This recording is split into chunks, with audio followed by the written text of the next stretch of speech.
Chegando aqui da farmácia, um remedinho, uma sacola para carregar uma porcaria de uma caixinha. Que diferença faz carregar essa caixinha na mão ou dentro da sacolinha? Isso não faz diferença, por que eu peguei a porcaria da sacolinha, hein? Pois é, se pensarmos na loucura que é o nosso padrão de consumo hoje em dia, isso deve nos levar a uma consciência que, de certa maneira, exija rever hábitos. Mas rever hábitos apenas no âmbito individual, eu aqui, você aí, não é suficiente. O que será necessário para mudar a mentalidade de toda a população, do mundo inteiro? Porque nós somos bastante contagiados por essa ideia que foi nos vendida desde cedo, no capitalismo, de que precisamos cada vez mais consumir e que consumir cada vez mais vai melhorar o nosso padrão de vida. E isso que vivemos hoje é uma crise do próprio sistema em que estamos. Uma crise de um sistema que prevê um crescimento contínuo num mundo com recursos limitados. E estamos chegando a uma situação que podemos dizer está à beira de um colapso. Para não dizer que o colapso já está começando. Então, isso já se sabia, já nos anos 1970 se estimava, dentro do padrão de consumo crescente global, uma crise no século XXI. E essa crise está chegando. Na verdade, já está acontecendo. Mas ela só tende a se agravar. E por que tende a se agravar? Porque todas as iniciativas que procuram reverter esse processo não têm sido fortes o bastante para conter o próprio avanço desse processo. Vamos dar um exemplo.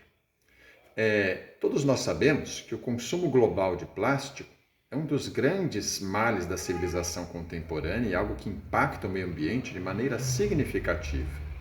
E não obstante isso, a indústria do plástico prevê um crescimento até meados deste século de 3 vezes o que se consome hoje, o que se produz hoje.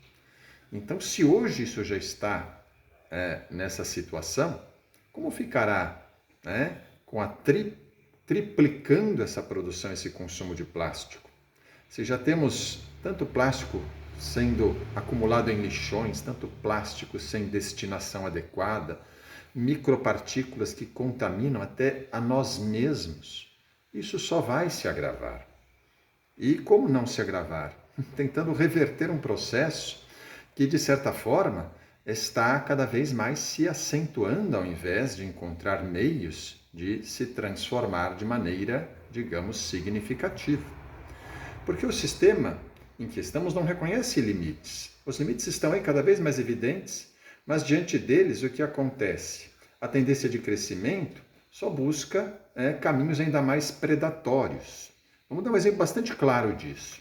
Diante da crise climática, isso compromete muitas vezes a produção agrícola ou agropecuária, como aconteceu recentemente em enchentes no Rio Grande do Sul, onde a produção de arroz foi afetada.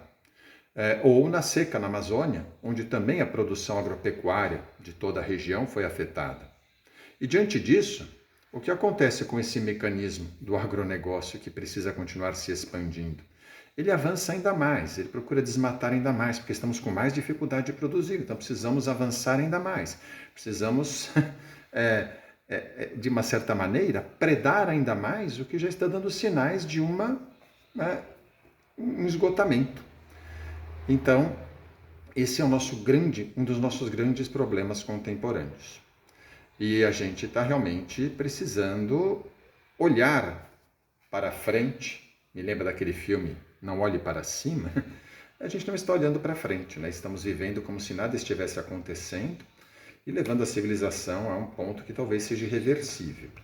Isso não sou eu que estou dizendo, são projeções, são estudos científicos, estudos acadêmicos. Por exemplo, Global Tipping Points, de 2023, publicou 5 pontos de não retorno nos quais nós estamos entrando. Vamos afetar as correntes marinhas, vamos afetar a capacidade, por exemplo, da Amazônia de se recuperar do desmatamento progressivo. Vamos chegar num ponto em que todos nós teremos a nossa própria sobrevivência, e se não nós, os nossos descendentes, ameaçado.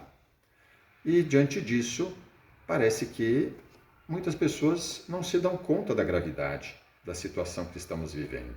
E continuamos estimulando nossos próprios padrões de consumo e continuamos, de certa maneira, contribuindo para com esta grande crise da qual todos fazemos parte e da qual todos poderemos ser vítimas também.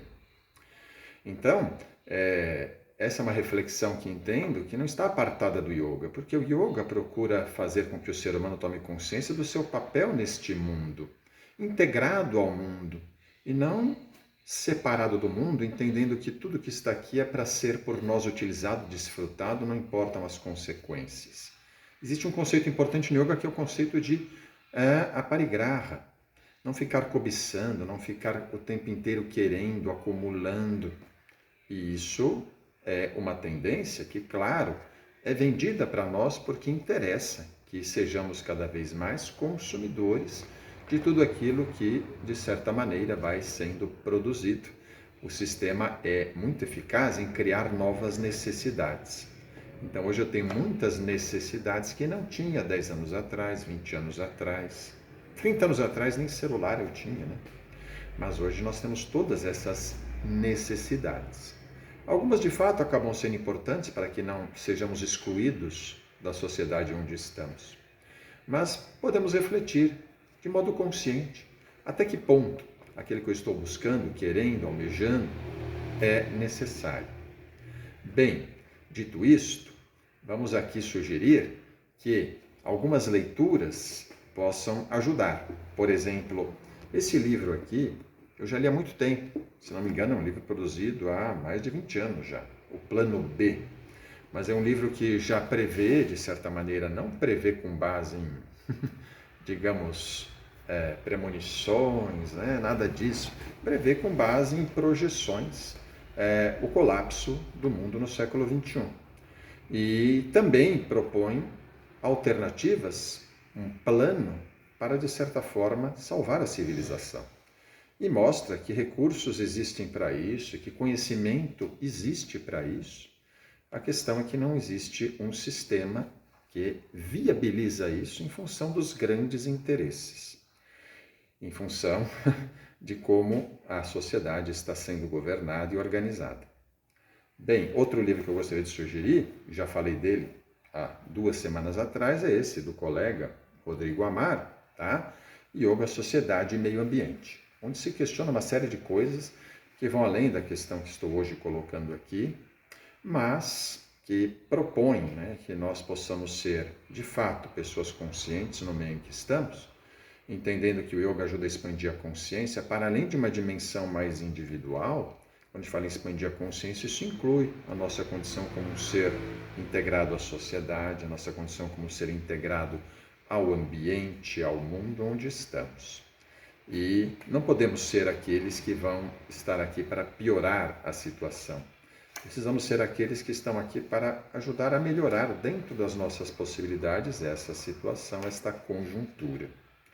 Então, como diria o professor Hermógenes, não praticar yoga para se sentir melhor que os outros, não tem nada a ver isso, essa ideia, né, de que vamos fazer isso porque assim eu me sinto melhor que o outro. Não, é para que a gente perceba que temos um papel aqui que deve ser construtivo para sermos melhores para todos, não melhor do que qualquer um, mas melhores para todos, inclusive para nós mesmos, porque de nós depende os rumos da civilização. E aí você fala, mas eu sou tão pequenininho, né, tão insignificante no meio desse mundo. Sim, mas se todos pensarmos assim, somos insignificantes, todos continuaremos sendo insignificantes. Lembre que todos nós temos escolhas que, somadas, podem ter importantes efeitos. Todos nós temos direito a voto, todos nós somos consumidores, podemos escolher o que vamos consumir, podemos fazer um consumo consciente, mais sustentável ou não, podemos informar sobre aquilo que vamos consumir. Então, está também nas nossas mãos. A ideia de que só alguns poderosos, né, estão no comando do mundo é uma ideia equivocada, porque eles dependem de todos os demais para, inclusive, serem poderosos como são, acumularem recursos como acumulam. A questão é, até que ponto nós nos deixamos seduzir pelo marketing, pelas mensagens subliminares, inclusive, que os detentores do poder ficam continuamente nos passando, até nos bombardeando. Então deixo aqui essas reflexões, agradeço aí a sua presença. Namastê.